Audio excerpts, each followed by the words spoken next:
Hello and welcome back to the Eve Space Project. Now, first up we have a drone launch of some rocket parts up to the space station.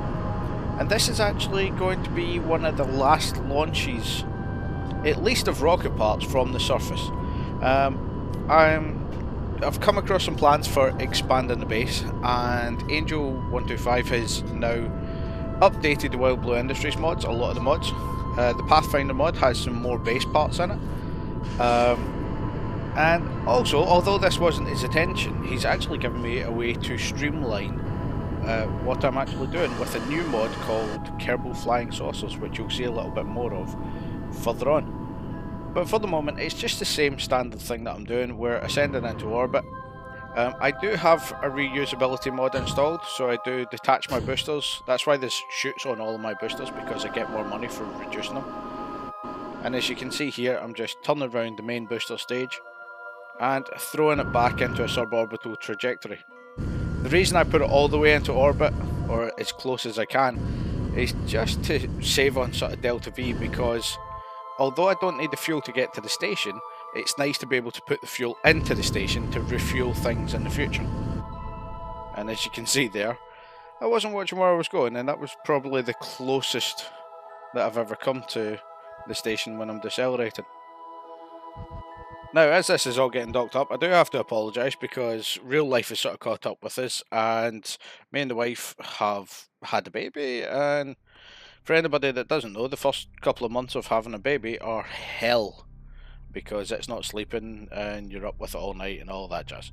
So that's why, although this has been recorded quite a while ago, I've only just today gotten to actually doing putting all my videos together. So back to it. As you can see here, we've created some more things, just building them up in the orbital station. This is what the rocket parts were for, was so that what I could do is just ship the rocket parts up in one launch, which means I don't have to work out a complicated launcher or balance and strut and things. And then from the station I can just create the landers that I need to get any Kerbals back down, and obviously these probes that you can see on screen right now. As you've seen them before in the last episode, we threw a couple of these probes out towards Kerbin, because we're looking at occupying that little system first. But on top of that, I also want to complete some contracts to get some more money, because at the moment I'm running really shy on funds, especially after this rocket launch. So I want to get a few little simple contracts looked at. And because I like to keep things in order, I throw those two probes away from the station first, and then forget that I left the engines on in this probe, and spin the entire station. Quickly check for damage when I realise how awful what I did was. But we managed to get away scot-free, and I'm just returning this back to grab the last funds, or at least some of the funds back from this launch. Obviously, to do this I want to try and land as close to the KSC as possible.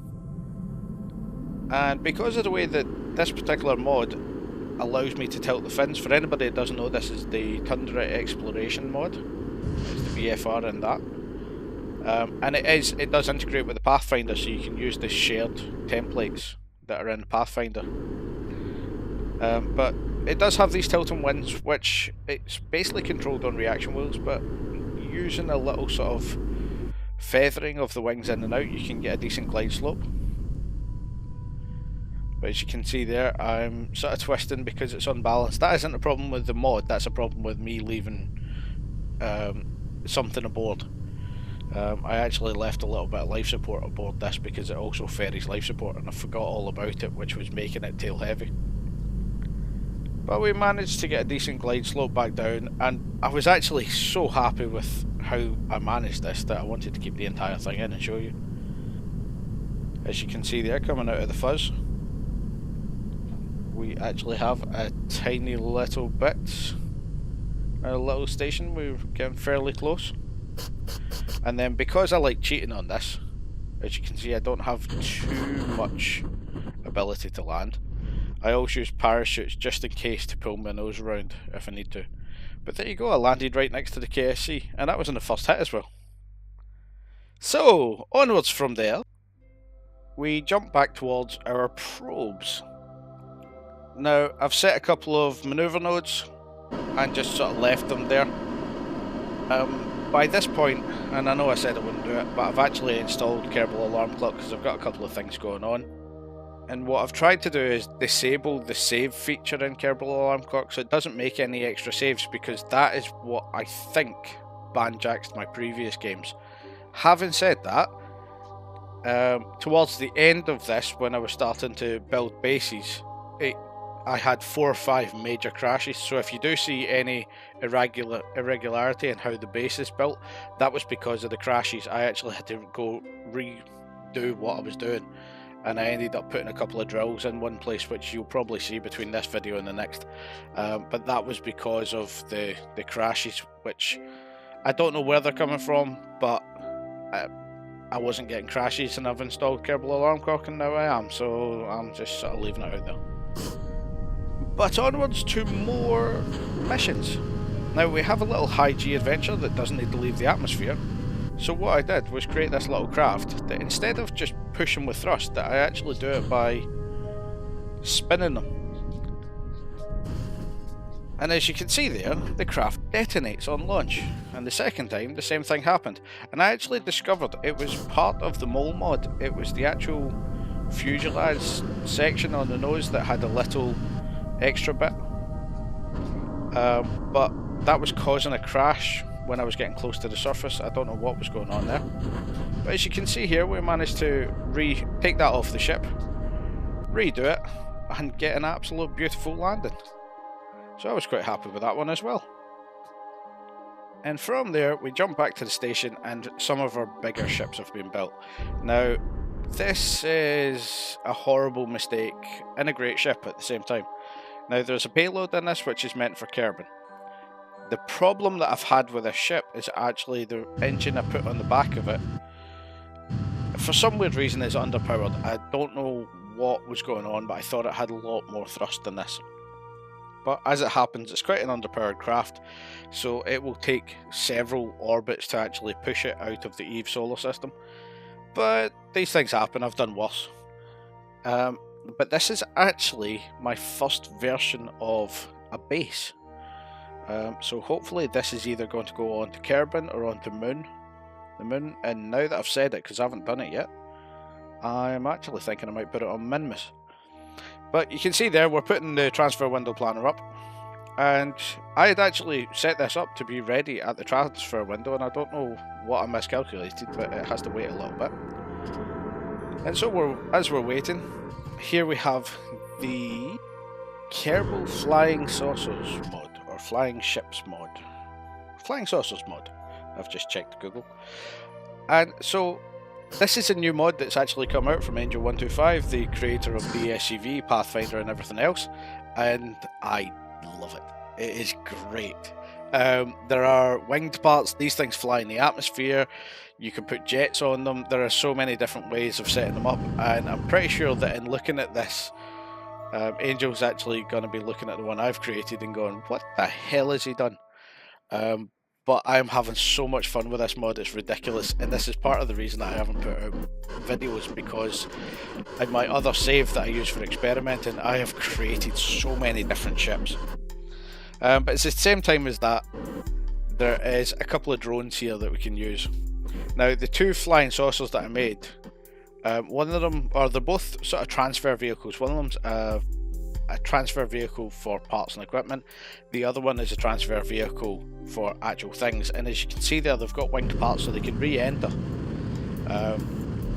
But for the moment, this little drone ship, because it does have drone control without Kerbals on board, I decided to send this straight out to Gilly.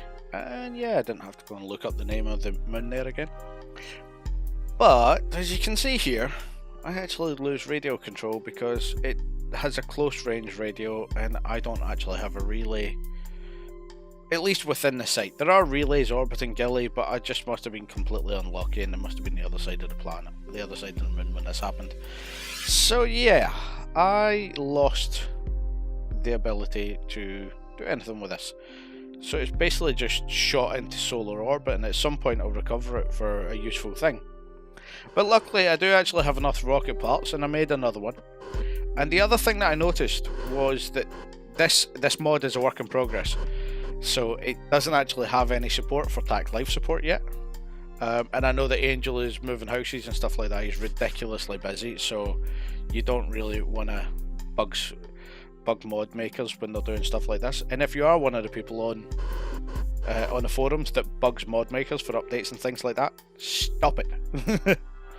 But yeah, so because of this, what I did was I basically brought it closer and grabbed one of the life support containers off of one of the other vessels, and then as you saw there, I tried to use the sharing stuff to get it some life support transferred more than it had, but it wasn't really working. I don't even know what's going on, but it wasn't working. So I just dock it up and transfer the supplies that it needs the old-fashioned way, and then obviously send it out of Kerbal with it so that it doesn't lose control this time. And it also gives me the ability to have a little more life support out by my base on Gilly. Seriously, every time I have to look up the name of this little tiny moon, it really winds me up. But yeah, as you can see here, we have a gorgeous little craft that is capable of re-entering the atmosphere. It is possibly capable of getting to orbit from the ground on Lathe. I'm not quite sure yet, but I'm sure at some point in the future we'll see what happens. But here's just the usual stuff: attitude adjustments, then the burn, and you've seen all this stuff before.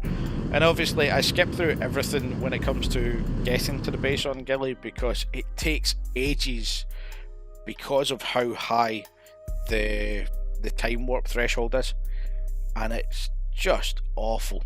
I really want to get moved off of this little tiny rock, which is why I'm considering, now that I've just thought about it, considering putting a base on Minmus for launching ships. But as we land here, there is another bit of an update that's going on, and I immediately jump into the base and start producing parts, because this does have the ability to produce, I believe it's material kits it needs. But it has the ability to produce what is required for building individual things through the OSC workshop. So I start doing that, and I build a whole load of the new components and then start attaching them. And here's one of the first new components. At the bottom left you can see the drills, which are just brilliant. They look absolutely gorgeous. But on top of these components we also have this big storage warehouse, and as you can see here, it's using the Omni storage that Angel's just created. So you can set up, it has a specific amount of volume, and you can set up what you want to be in that. And I've got to say that it's just fantastic. It's a really good way of doing it, and I'm sure I'm going to break it horribly at some point in the future, but for the moment it works really well. And here we have, I think it's a fusion reactor. I can't remember fusion or electric. I'm pretty sure it's fusion. But we have a nice fusion generator that I don't have stuff for yet. And as you can see here in the back, now that I've assembled things, we have the factory on the left hand side. On the right hand side we have, it's an actual ground station, I believe. So this should give me the coverage that the ground station does at the KSC. So putting a couple of these around the place, I should be able to build really heavy duty satellite networks, which, because my eventual idea with this is to go outside of the Kerbin system using one of the outer planet mods, that I should actually need the ability to project at a long distance. So here's hoping, we'll see what happens. But to end us off today, now that we've got a base all gimmicked up and producing all sorts of things, and we have the ability to launch craft straight from Gilly. So we launched this little mining craft, which is designed just to grab any of the other things that I need.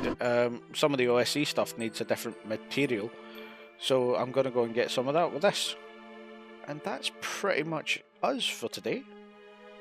So thank you for watching as always, and once I've done a little bit of mining, I will see you in the next episode. Bye!